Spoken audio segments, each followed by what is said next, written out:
நிறைய குடும்பங்களை, நிறைய தனிப்பட்ட மனிதர்களை பாதித்திருக்கிற விஷயம் கடன் பிரச்சனை, கடன் அடிமைத்தனம்.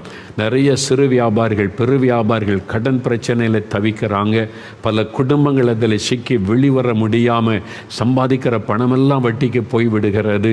எப்படி வாழ்வது என்று திகைப்பில் காணப்படுகிற மக்கள் ஏராளம். ஆகவே தான் ஆண்டவர் அதை குறித்து உங்களோடு பகிர்ந்து கொண்டு ஜெபிக்க சொன்னார். இந்த நாளிலும் நாம் அறிந்து கொள்ள வேண்டிய ஒரு காரியம், நேற்று தினத்தில் சொன்ன மாதிரி முதலாவது விசுவாசிங்க. நீங்கள் கடன் பிரச்சனை விடுதலை பெற வேண்டுமானால் இயேசு நமக்கு இதிலிருந்து விடுதலை தருவார் என்று விசுவாசிங்க. அதுக்கு தான் 3 சாட்சிகளை உங்கள் முன்னாலே நிறுத்தப்பட்டார்கள். நிறைய பேர் அதில் தொடப்பட்டு இருக்கிறீங்க. ஆண்டவருக்கு நன்றி. நீங்கள் இயேசுவை விசுவாசிங்க. இந்த கடன் பிரச்சனைக்கு இயேசு முடிவை உண்டாக்கி தருவார். அதிலிருந்து ஒரு விடுதலை தருவார். கடன் இல்லாத ஒரு வாழ்க்கை வாழ முடியும் என்று முதலாவது விசுவாசிங்க. இல்லை கடன் இல்லாமலாம் வாழ முடியாதுங்க. இந்த உலகத்தில் எல்லாரும் தான் கடன் வாங்குறாங்க. நாடுகள் கடன் வாங்குது. எப்படி இருக்க முடியும்? நீ உலகத்தை பார்க்காதங்க. கர்த்தருடைய பிள்ளைகள் நீங்கள் விசுவாசித்தால் கர்த்தர் உங்களுக்கு அதிலிருந்து விடுதலை கொடுத்து கடன் இல்லாத ஒரு வாழ்க்கையை ஆண்டவர் உங்களுக்கு தர முடியும். அதுக்கு முதலாவது நீங்கள் விசுவாசிக்கணும். அதான் நேற்று தினத்தில் அதற்காக ஜெபித்தோம். 2வது ஒரு காரியம் என்னவென்றால், கடன் சிந்தியுங்கள். முதலாவது விசுவாசியுங்கள், 2வது சிந்தியுங்கள். என்னத்தை சிந்திக்கணும் அப்படின்னு நினைக்கிறீங்களா? இந்த கடன் பிரச்சனைக்கு காரணம் என்ன, அதை சிந்திக்கணும். கடன் பிரச்சனைக்கு என்ன காரணம், அதை நீங்கள் சிந்திக்க வேண்டியது அவசியம். 2 முக்கியமான காரணம் இருக்குது. ஒன்று, நியாயமான காரணத்தினால் ஏற்படக்கூடிய கடன். நியாயமான காரணம்னா அப்படின்னு திடீர்னு ஒரு விபத்து ஏற்பட்டுட்டு ஆஸ்பத்திரி செலவு வந்துட்டு எதிர்பாராத செலவு கடன் ஆகிவிட்டது. ஆஸ்பத்திரியில் சேர்த்த ஒருவரை காப்பாற்ற கடன் வாங்குகிறோம். நம்முடைய வீட்டில் ஒரு வியாதி வந்துட்டு ஆஸ்பத்திரி செலவுனால கடன் உண்டாகி விடுகிறது. திருமணம் செய்வதற்கு இவ்வளோக்குள்ள திருமணத்தை முடிச்சிடலான்னு நினச்சோம். திருமணம் பண்ணிப்பார், வீட்டை கட்டிப்பார்னு ஒரு பழமொழி சொல்லுவாங்க. செலவு அதிகமாகிவிட்டது, அதனால் கடன் வாங்கி செஞ்சு முடிச்சிட்டோம். வீடு கட்டி கொண்டு இருந்தோம், அது முடிச்சிடலான்னு நினச்சா அதன் பிறகு முடிக்க முடியல, கடன் வாங்கி அதை முடிச்சிட்டோம். அப்போ அதுக்கு உங்களுக்கு ஒரு திருமணம் முடிந்து விட்டது, ஒரு வீடு கட்டப்பட்டு விட்டது, கடன் ஆகிவிட்டது. இது மாதிரி சில காரியங்கள். சிலர் நம்பினவங்க ஏமாற்றிட்டாங்க. மனிதர்களை நம்பி உதவி செய்ய போய் அவங்க ஏமாற்றி நான் கடன் பிரச்சனைக்குள்ள ஆயிட்டேன். இந்த மாதிரி கஷ்டப்படுறவங்க இருக்கிறாங்க. அப்போது இது ஒரு நியாயமானது தான். இது அவங்க தவறுன்னு சொல்ல முடியாது. நியாயமான ஒரு கடன் வந்துவிட்டது, பிரச்சனைக்குள்ளே சிக்கி கொண்டது. நேற்றுக்கு ஒரு சகோதரர் சொன்னார்ல, ஊரடங்கு காலத்தில் பிஸ்னஸ் இல்லை, அதனால் கடன் பிரச்சனை. பண மதிப்பிழப்பீடு வந்ததில்ல, அதிலிருந்து ஆயிரக்கணக்கான சின்ன சின்ன வியாபாரிகள் பாதிக்கப்பட்டு இருக்கிறாங்க. நேரில் வரும்போதெல்லாம் சொல்லி பாரத்தோடு ஜெபிக்கிறாங்க. நேற்றைக்கே ஒரு சகோதரர் சாட்சி சொன்னார், மதிப்பீடு இழப்பினால் உண்டான பாதிப்பு நிறைய பேருக்கு கடன் பிரச்சனை. ஜிஎஸ்டி அதனால் பாதிப்பு, கடன் பிரச்சனை. அப்படின்னா அதிகமான டேக்ஸு, அதனால் எங்களால் சமாளிக்க முடியல, கடன் பிரச்சனை ஆகிட்டோம். இதெல்லாம் ப்ராக்டிக்கலாக இன்றைக்கி நடந்து கொண்டிருக்கிற காரியம், நியாயமான காரணத்தினால் ஏற்படக்கூடியது. அப்போ இந்த மாதிரி ஒரு நியாயமான ஒரு காரணம், அதனால் கடலில் சிக்கி கொண்டோன்னா நீங்கள் விசுவாசத்தோடு ஜெபிக்கும் போது ஆண்டவர் உடனே அற்புதம் செய்வார். என்ன உங்களுடைய சூழ்நிலை ஆண்டவருக்கு தெரியும். இன்றைக்கு ஜெபிக்கும் போது கர்த்தர் விடுதலை தருவார். இன்னொரு காரியம் இருக்கிறது, நம்முடைய தவறினால் ஏற்படக்கூடிய கடன். நம்ம பண்ண தப்புனால உண்டான கடன் பிரச்சனை இருக்கிறது. அது போகணுமானா மனம் திரும்பணும். தவறை ஒத்துக்கொண்டு அறிக்கையிட்டு மனம் திரும்பி ஜெபித்தாதான் ஆண்டவர் விடுதலை தருவார். வரவுக்கு மிஞ்சின செலவு, சிலர் வரவு இவ்வளோதான செலவு அதிகமாக இருக்கும். வரவுக்கு மிஞ்சின செலவு, திட்டமிடாதபடி கண்டபடி செலவு செய்து கடன் பிரச்சனை ஆவது. ஆடம்பர வாழ்க்கை, அவங்க இது வச்சுருக்காங்க, நமக்கு அது வேணும். அவங்க வீட்டில் இந்த டிவி இருக்குது, நம்ம வீட்டில் இப்படி ஒரு பெரிய டிவி வேணும். அவங்க வீட்டில் கார் வாங்கிட்டாங்க, நம்ம கடன் வாங்கியாவது ஒரு காரை வாங்கிடணும். இந்த ஆடம்பர வாழ்க்கை மற்றவங்களோடு ஒப்பிட்டு பார்த்து இந்த ஆடம்பர வாழ்க்கையினால் கடன் பிரச்சனைக்குள்ளானவங்க இருக்கிறாங்க. அது தவறு. அந்த தவறை உணரணும். வியாபாரத்தை கவனிக்காமல் விடுவது. சிலர் பிஸ்னஸை கவனிக்கிறதே இல்லை. எனக்கு ஒரு சில ஆண்டுகளுக்கு முன்னால் ஒரு சகோதரரை தெரியும். நல்ல பிஸ்னஸ் நடந்து ஞாயிற்றுக்கிழமான கடையெல்லாம் மூடிட்டு சபையோடு சேர்ந்து ஊழியெல்லாம் செய்வார். கிராமங்களுக்கு போவார், ஊழியம் செய்வார். அப்புறம் நான் கேள்விப்பட்டால் பிஸ்னஸ் எல்லாம் டவுன் ஆகி இப்போ பிஸ்னஸையே இழக்கிற சூழ்நிலை. நான் அவரை கூப்பிட்டு பேசினேன். அவருடைய குடும்பத்தார் சொன்னதுனால. அப்போ இல்லை, நான் ஊழியம் செய்கிறேன், ஊழியத்துக்கு போகிறேன். அந்த ஊழியக்காரர் அவர் கூட போய் ஊழியம் செய்கிற கர்த்தருக்கு தானே முதல் இடம். நான் சொன்னேன், முழு நேரமாக ஊழியம் செய்தவங்களே நீங்கள் உங்களை மாதிரி ஊழியம் செய்ய மாட்டேங்கிறாங்க. நாங்கள் தான் அந்த மாதிரி ராத்திரி பகலாக 20 மணி நேரம் ஊழியம் செய்யணும். உங்களுக்கு முதல்ல தேவன் கொடுத்துருக்கிறது பிஸ்னஸ், அது தேவன் கொடுத்த ஒரு ஊழியம். அங்கே சாட்சியாக இருங்க, அங்கே பிஸ்னஸுக்கு வரக்கூடிய மக்களுக்கு சாட்சி சொல்லுங்கள். முதல்ல அங்கே சாட்சியாக இருங்க, அதை உண்மையாக செய்யுங்க. அதுதான் முதல் ஊழியம் உங்களுக்கு. ஞாயிற்றுக்கிழமை கடையை மூடிட்டு கிராமத்துக்கு சுவிசேஷ ஊழியம் செய்ய போகிறீங்க, கரெக்டு. நீங்கள் மற்ற நாட்களையும் கடையை போட்டுட்டு ஊழியம் செய்ய போகிறேன்னு ஊழியக்காரங்களோடு நீங்கள் சுற்றுனீங்கன்னா தேவன் உங்களுக்கு கொடுத்த பொறுப்பை நீங்கள் தட்டி கழிக்கிறீங்க.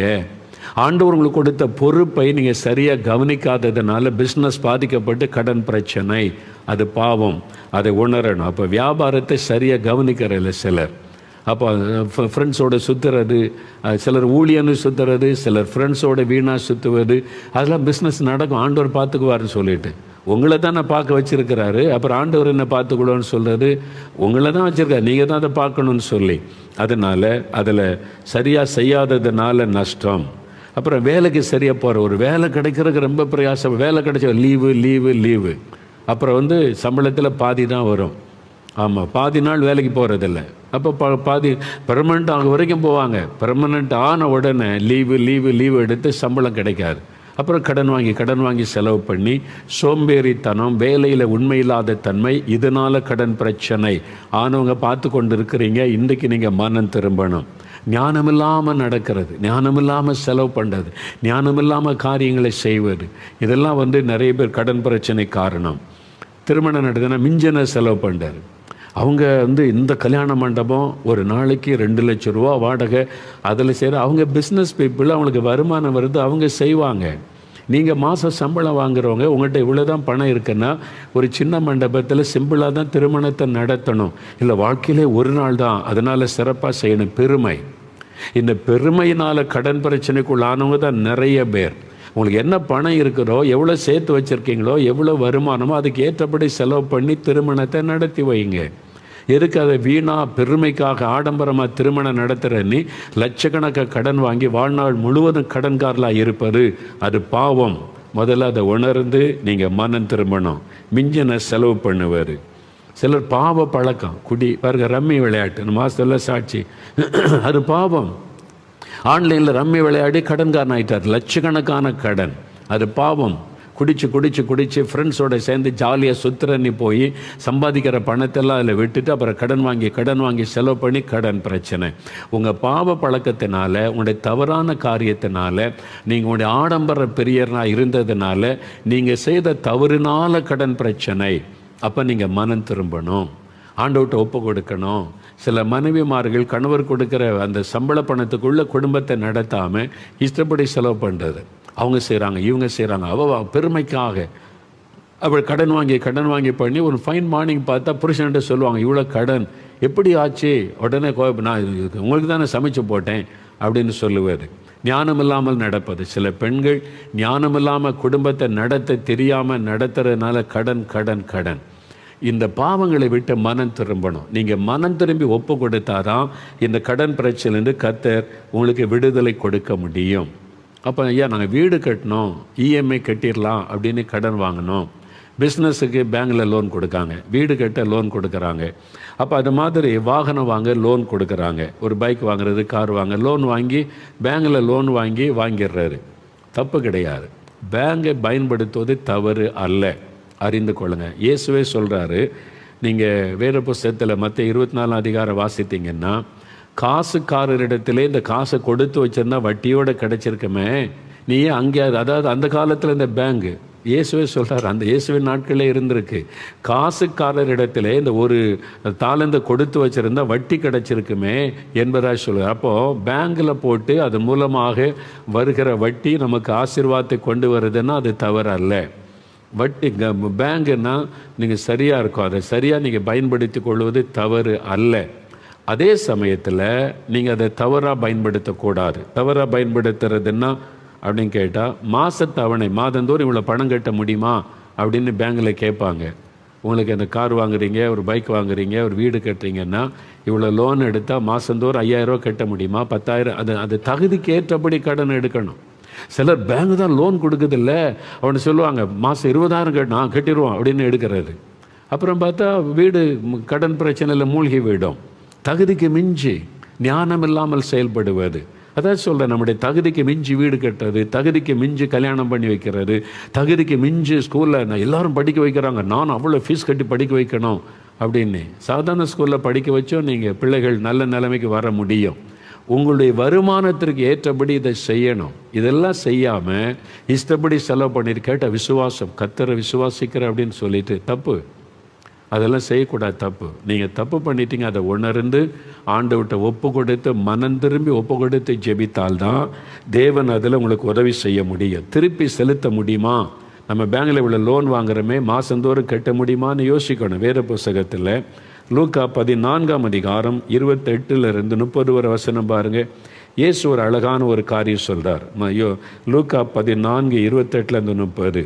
உங்களில் ஒருவன் ஒரு கோபுரத்தை கட்ட மனதாயிருந்து அஸ்திபாரம் போட்ட பின்பு முடிக்க திராணி இல்லாமற் போனால் பார்க்கிறவர்கள் எல்லாரும் இந்த மனுஷன் கட்டத் தொடங்கி முடிக்க திராணி இல்லாமற் போனான் என்று சொல்லி தன்னை பரியாசம் பண்ணாதபடிக்கு அதை கட்டி தீர்ப்பதற்கு தனக்கு நிர்வாகம் உண்டோ இல்லையோ என்று முன்பு அவன் உட்கார்ந்து செல்லும் செலவை கணக்கு பாராமல் இருப்பானோ.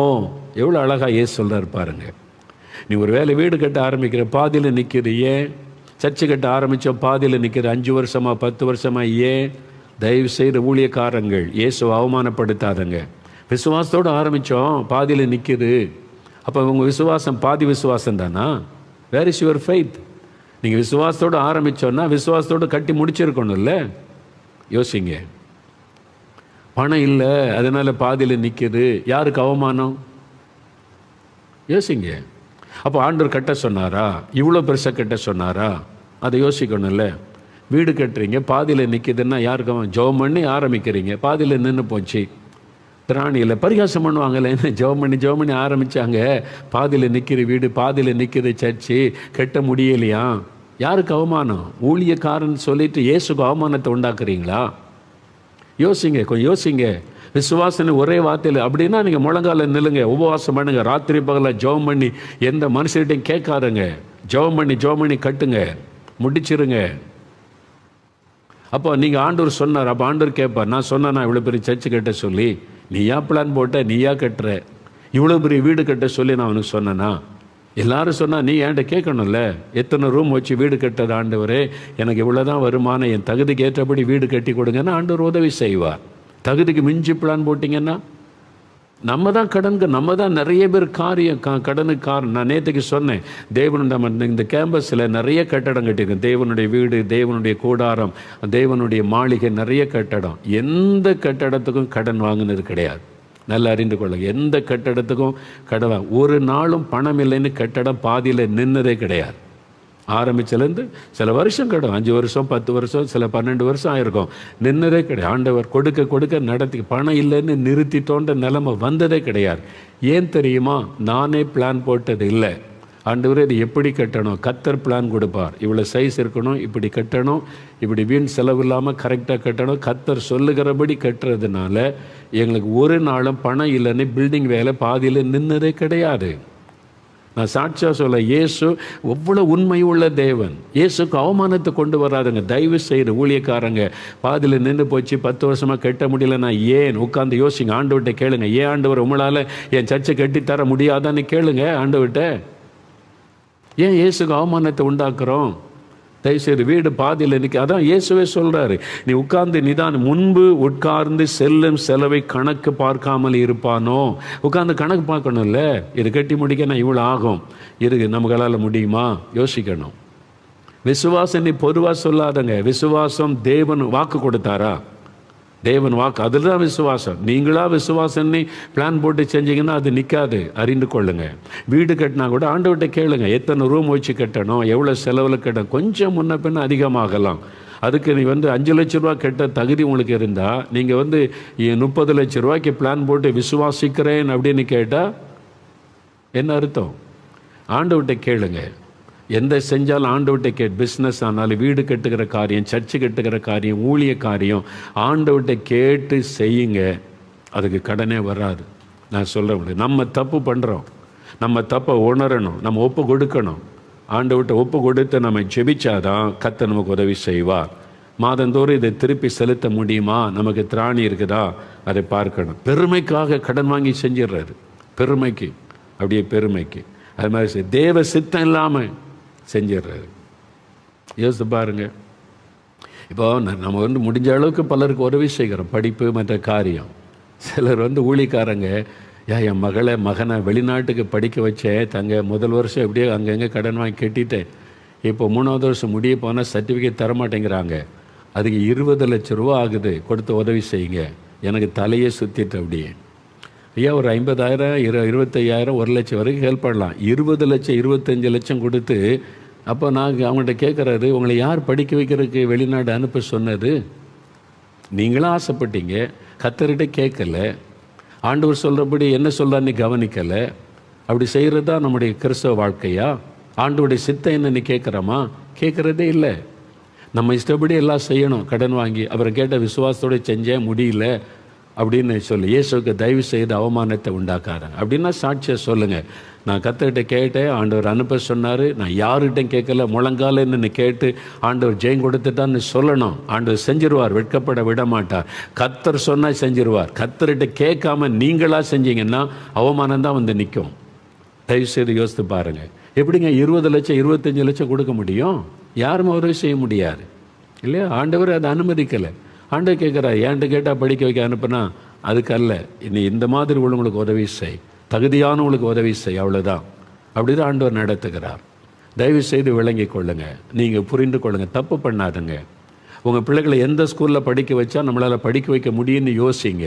இல்லை நான் விசுவாசத்தோடு அவங்க பிள்ளைகள்லாம் அவங்க இங்கிலீஷில் படிக்கிறது, நான் ஊழியக்காரன் பிள்ளை அப்படின்னு சொல்லி அந்த பெருமைலாம் எதுக்கு நமக்கு? படிக்கவே இல்லாமல் இப்போ உங்கள் பிள்ளைய என்ஜினியர் ஆக்குவார் ஆண்டவர். அவங்கள மாதிரி படிப்பு இல்லாமல் சாதாரண பள்ளியில் படிக்கிற பிள்ளைகளை கலெக்டர் ஆக்குவார் ஆண்டு. அதுதான் விசுவாசம், அதான் பெருமை. எதுக்கு கடன் வாங்கி செய்ய? ஆண்டவர் தந்திருக்கிறாருன்னு செய்யுங்க. உங்களுக்கு அதுக்கேற்ற காணிக்கை வருது, கர்த்தர் அனுமதிச்சிருக்கிறாருன்னா செய்யுங்க, தப்பே கிடையாது. நீங்கள் அவங்கள விட அது மாதிரிலாம் நான் நினைக்கிறதில்ல. நல்லா படிக்க வைங்க. எங்கள் ஊழியத்தில் உள்ள சொல்ல நல்லா படிக்க வைங்க, பிள்ளைகள் நல்லா படிக்கட்டும். ஏன்னா முடிந்த உதவியை நம்ம ஊழியத்திலேருந்து செய்கிறோம், அவ்வளோதான் செய்ய முடியும். அதுக்கு என் பிள்ளை வெளிநாட்டில் போய் படிக்கும், அதுக்கு ஒரு 30 லட்ச ரூபா கொடுங்கன்னா தர முடியாது. அப்புறம் கடன் தான். ப்ராக்டிக்கலாக யோசிங்க, திங்க் பண்ணுங்கள், ஆண்டவர்கிட்ட கேளுங்க. அப்படி தான் ஆண்டவர் நடத்துவார். நம்ம யோசிக்கணும். அதனால் தேவ சித்தம் இல்லாமல் பிள்ளைகளை படிக்க வைக்கிறாரு, தேவ சித்தம் இல்லாமல் பெருசாக வீடு கட்டி பிளானில் இல்லை, அப்புறம் மாட்டிக்கிட்டு பாதியில் நிற்கிறாரு. இயேசுவே சொல்கிறார்ல, முதல்ல உட்காந்து கணக்கு பாருங்கள், இதுக்கு எவ்வளவு ஆகும், 4 வருஷம் பிள்ளை வெளிநாட்டில் படிக்கணும், மொத்தம் எவ்வளோ ஆகும், மொத்தம் 30 லட்சம் 40 லட்சம் 50 லட்சம் ஆகும். இது முடியுமா? நான் விசுவாசிக்கிறேன். எதை விசுவாசித்தீங்க? கர்த்தர் உண்ட சொன்னாரா? கர்த்தர் வாக்கு கொடுக்கணும். ரேமா வார்த்தை வந்தால் தான் அந்த விசுவாசத்தை தான் ஆண்டவர் கனப்படுத்துவார். நான் விசுவாசிக்கிறேன்னு சொல்லி நானே என் பாட்டில் எங்கே ஒரு விமானம் வாங்க போகிறேன் அப்படின்னு விசுவாசித்து ஆண்டவர் எனக்கு தருவார்னு நினைக்கிறீங்க? கடன்காரனாகி அவமானப்பட்டு போயிடுவேன். என்ன விசுவாசம்? கர்த்தர் சொல்லணுங்க. கர்த்தர் சொல்லாதபடி செய்யக்கூடாது. தேவ பிள்ளைகள் இதெல்லாம் கற்றுக்கொள்ளுங்க. இனிமேல் நாமே வாங்கி நம்ம இஷ்டப்படி நடந்து கடன் பிரச்சனைக்கு அப்புறம் கடன் கடன் கடன் என்ன அர்த்தம்? முதல்ல மனம் திரும்புங்க. தயவு செய்து இனிமையாவது உங்களுடைய வாழ்க்கை முறையை மாற்றுங்க, ஊழிய முறையை மாற்றுங்க. ஒப்பு கொடுத்து ஆண்டவரே மன்னியும், எங்களை இதிலிருந்து விடுதலையாக்கும், எங்களுடைய தவற மன்னியும்னு ஜெபிக்கணும். சரியா? இன்னொரு காரியம் பார்த்தீங்கன்னா, மற்றவங்களுடைய கடனுக்கு உடன்படுவது அது ரொம்ப தப்பு, அது செய்யக்கூடாது. அடுத்தவங்களுடைய கடனுக்கு ஜாமீன் போடுவதற்குள்ள பேங்கில் போய் அது கூடாதுன்னு பைபிள் சொல்லுருங்க. ஒரு சகோதரரை சந்தித்து அவர் சொன்னார், என்ன செய்கிறீங்க பிரதர், ரொம்ப கஷ்டப்படுறேன். என்ன கஷ்டம்? வாங்குகிற சம்பளம்லாம் பேங்க்கு போயிடுது. எதுக்கு, என்ன கடன் வாங்கினீங்க? நான் வாங்கலை, என் ஃப்ரெண்டு ஒருத்தனுக்கு ஜாமீன் கையெழுத்து போட்டு கொடுத்துட்டேன், அவன் லட்சக்கணக்காக வாங்கிட்டான், ரொம்ப ஃப்ரெண்டு தெரிஞ்சவன், நம்பிட்டேன், அவன் எல்லாத்தையும் சுருட்டிட்டு போயிட்டான். இப்போ பேங்க் என்கிட்ட நான் சம்பாதிக்கிற பணம்லாம் வீட்டுக்கு செலவு பண்ண முடியல, எல்லாம் பணம் நான் துக்கத்தில் பல வருஷமாய் பல லட்சம் ரூபாய். அதான் வேதம் சொல்லுது பாருங்க. நீதிமொழிகள் 22ஆம் அதிகாரம் 27வது வசனத்தை பாருங்க. 26 27 கையெடுத்து உடன்பட்டு கடனுக்காக பிணைப்படுகிறவர்களில் ஒருவன் ஆகாதே. நீங்கள் ஜாமீன் கையெழுத்து போட போகாதங்க யாருக்குமே. இத்தனை லட்சம் வாங்குற எனக்கு ஜாமீன் போட ஏன்ட்ட நிறைய பேர் வந்தாங்க. நீங்கள் சொல்லுங்கள் இந்த மேனேஜர்கிட்ட, அவங்க சொன்ன நானே எனக்கே கடன் வாங்க போகிறதில்லை, உங்களுக்கு எப்படி நான் கையெழுத்து போடுறது?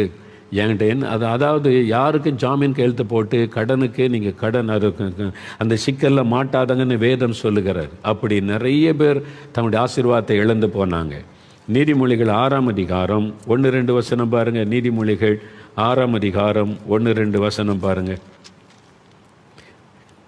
என் மகனே, நீ உன் சிநேகிதனுக்காக பிணைப்பட்டு அந்நியனுக்கு கையெடுத்து கொடுத்தாயானால் நீ உன் வாய் மொழிகளால் சிக்குண்டாய், உன் வாயின் வார்த்தைகளால் பிடிபட்டாய். அவ்வளோதான். நீங்கள் பிடிபட்டுட்டீங்கன்னு அர்த்தம். இப்பொழுது என் மகனே, உன் சிநேகிதனுடைய கையில் நீ அகப்பட்டு கொண்டபடியால் நீ உன்னை தப்புவித்து கொள்ள ஒன்று செய்யன்னு சொல்லப்படுகிறார். நீங்கள் நண்பன், ஃப்ரெண்டு, ரொம்ப தெரிஞ்சவன், நான் போய் கையெழுத்து போட்டால் அவனுக்கு சரியாக செய்ய உங்கள்கிட்ட என்ன இருக்குதோ உதவி செய்யும். ஐயா, என்கிட்ட என்னால் நான் சேமித்து வச்ச பணம் ஒரு 10,000 ரூபா இருக்குது, ஒரு 50,000 தர்றேன், அவ்வளோதான் முடியும். நான் ஜாமீனுக்கு கையெழுத்து போட முடியாதுன்னு சொல்ல பழகுங்க. நீங்கள் இப்போ இல்லாட்டா நீங்கள் கடன்காரனாக மாட்டிக்கொள்ளுவீங்க. நீதிமொழிகள் 11ஆம் அதிகாரம் 15ஆம் வசனத்திலும் சொல்லப்படும், அந்நியனுக்காக பிணைப்படுகிறவன் வெகு பாடுபடுவான். சரிங்களா? வசனம் சொல்லி நீங்கள் பாடுபடுவீங்க. பிணைக்கு யாருக்கும் ஜாமீன் கையெழுத்தெல்லாம் போட்டு நீங்கள் பொறுப்பு எடுக்காதங்க. அவசரம் உங்கள்கிட்ட என்ன முடி இருக்குதோ அதை கொடுத்து உதவி செய்யுங்க, அவ்வளோதான். சிலர் நகையெல்லாம் கொடுத்தேன், அவங்க பேங்கில் வச்சு லோன் எடுத்துட்டாங்க, இப்போ திருப்பி தரமாட்டேங்கிறாங்க. யார் கொடுக்க சொன்னது? உங்கள்கிட்ட பணம் இருந்தால் கொடுத்து உதவி செய்யுங்க. கணவருக்கு தெரியாமல் நகையை கொடுத்துட்டேன், கணவர் நகைக்கு எங்கேன்னு கேட்டால் என்ன பண்ண? நிறைய குடும்பத்தில் பிரச்சனை. இந்த மாதிரி தப்புலாம் பண்ணாதுங்க. ஒரு ஒரு ஒரு வாழ்க்கைன்னா ஒரு ஒழுங்கு. வசனத்தில் எல்லாமே ஆலோசனை இருக்குதுங்க, பைபிளில் இருக்குதுங்க எல்லாமே. உன்னிடத்தில் கேட்கிறவனுக்கு கடன் கொடு, அதே இயேசு சொல்கிறார். ஒருத்தர் ஒரு 5,000 ரூபா கடன் கொடுங்க, ஒரு மேரேஜ் காரிகள், ஓகே கொடுங்க, அடுத்த என்ன தந்துடுவாங்க, திரும்ப கேட்காதன்றார். ஏன் தெரியுமா? சிலர் 5,000 ரூபா கடன் வாங்கிட்டு அதை திருப்பி கொடுத்துட்டாங்களே, அடுத்த முறை 10,000 ரூபா கடன் தாங்கன்னு கேட்பாங்க, திருப்பி தருவாங்க. திருப்பி 1,00,000 தாங்கன்னு, அதான் தந்துடுறாங்களேன்னு 1,00,000 கொடுப்பீங்களா, எஸ்கேப் ஆயிடுவாங்க, நீங்கள் மாட்டிக்குவீங்க. அதனால தான் ஆண்டவர் சொல்கிறாரு, நீ ஒரு 1,000 ரூபா கடன் கொடுத்து கைமாற்று கொடுத்தே திருப்பி கேட்காத. அவன் என்ன பண்ணுவான், நீங்கள் இவனுக்கு 1,000 ரூபா கடன் வாங்கிட்டோமேன்னு சொல்லி திருப்பி உங்கள்கிட்ட வரமாட்டான். இல்லாட்டா உங்களை மேலும் பெரிய கடன்காரன் ஆக்கிடுவாங்க. வேதத்தில் எல்லாத்துக்குமே அழகான ஆலோசனை இருக்குதுங்க, இன்ட்ரெஸ்டிங்காக இருக்கும். வாசித்து பாருங்கள், பைபிளை தியானிங்க. நம்முடைய அனுதின லைஃபுக்கு தேவையான அத்தனை காரியத்தை இயேசு சொல்லி வச்சிருக்கிறார் வேத புஸ்தகத்தில். அவ்வளோதான். அதனால் உங்களுக்கு என்ன இருக்கிறதோ அதை கொடுத்து உதவி செய்யுங்க, அவ்வளோதான். சரியா? இப்போது இந்த கடன் பிரச்சனையினால் நிறைய பேர் பாதிக்கப்பட்டிருக்கிறீங்க. இப்போ நம்ம நில்லுங்க, நம்ம ஒரு நிமிஷம் தான், கடைசி 1 நிமிடம் ஜெபிக்க போகிறோம். இவங்க மூலமாக கர்த்தர் பேசி இருக்கிறார், ஒப்பு கொடுத்து ஜெபிக்கணும். இந்த செய்தி முடியலை. இன்னும் முக்கியமான செய்தி கடன் இல்லாதபடி நம்ம வாழக்கூடிய அந்த வாழ்க்கைக்கான ஆலோசனை அடுத்த வாரத்திலேயும் சனிக்கிழமை இந்த செய்தியினுடைய தொடர்ச்சி உங்களோடு நான் பேச போகிறேன். அதை கடன் இல்லாத இந்த மாதிரி சொன்ன மாதிரி வாழ்க்கை வாழ நம்ம என்ன செய்யணும், அதை குறித்த வசனத்திலேருந்து அடுத்த வாரம். இப்போ எல்லாம் எளிமைன்னு இல்லைங்க, ஷீட்டில் கை வைங்க. ஆண்டவரே, எங்களுக்கு ஒரு அற்புதம் செய்யுங்க, என் குடும்பத்துக்கு அற்புதம் செய்யுங்க, எங்களுடைய பாவங்களை மன்னிங்க, தவறுகளை மன்னிங்க, பெருமைகளை மன்னிங்க, வீண் செலவை மன்னிங்க. ஆண்டவரே, இந்த தவறான காரியத்தை மன்னித்து கடன் பிரச்சனை விடுதலை கொடுங்க. கடன் இல்லாத ஒரு வாழ்க்கை வாழ கிருபை தாங்க. ஜெபிங்க ஜெபிங்க ஜெபிங்க. எல்லாரும் ஜெபம் பண்ணுங்க. இயேசுவின் நாமத்தில், இயேசுவின் நாமத்தில். தகப்பனே, உம்முடைய பிள்ளைகள் ஜெபிக்கிறாங்கப்பா, கண்ணீரோடு நிற்கிற பிள்ளைகள். நான் செத்து போயிட்டா நல்லது, ஐயோ இந்த கடன்காரங்களை அவமானத்தில் தாங்க முடியல என்று தவறான முடிவோடு இருக்கிற சகோதரன் சகோதரி, அவங்களுக்கு அந்த தற்கொலை எண்ணத்தை மாற்றுவீராக. அந்த எண்ணம் விலகட்டும். நீர் வாழ வைக்கிற தேவன், கடன் பிரச்சனையை மாற்றுகிற தேவன், அற்புதம் செய்கிற தேவன். அருமையான இந்த பிள்ளைகளுக்கு உதவி செய்யும். குறைகளை மன்னியும், தவறுகளை மன்னியும், பாவங்களை மன்னித்து அவங்க எழுதி வைத்திருக்கிற ஒவ்வொரு காரியத்திலும் அற்புதம் செய்து எல்லா கடனை அடைத்து முடிக்க கடனில்லாத வாழ்க்கை வாழ கிருபை தாரும். இயேசு கிறிஸ்துவின் நாமத்தில் அற்புதம் நடக்கட்டும். இயேசு கிறிஸ்துவின் நாமத்தில் ஆசீர்வதியும். நீர் ஆசீர்வதித்து விட்டு அன்பிற்காய் ஸ்தோத்திரம் ஸ்தோத்திரம். இயேசு கிறிஸ்துவின் நாமத்தில் ஜெபிக்கிறோம் பிதாவே. ஆமேன் ஆமேன்.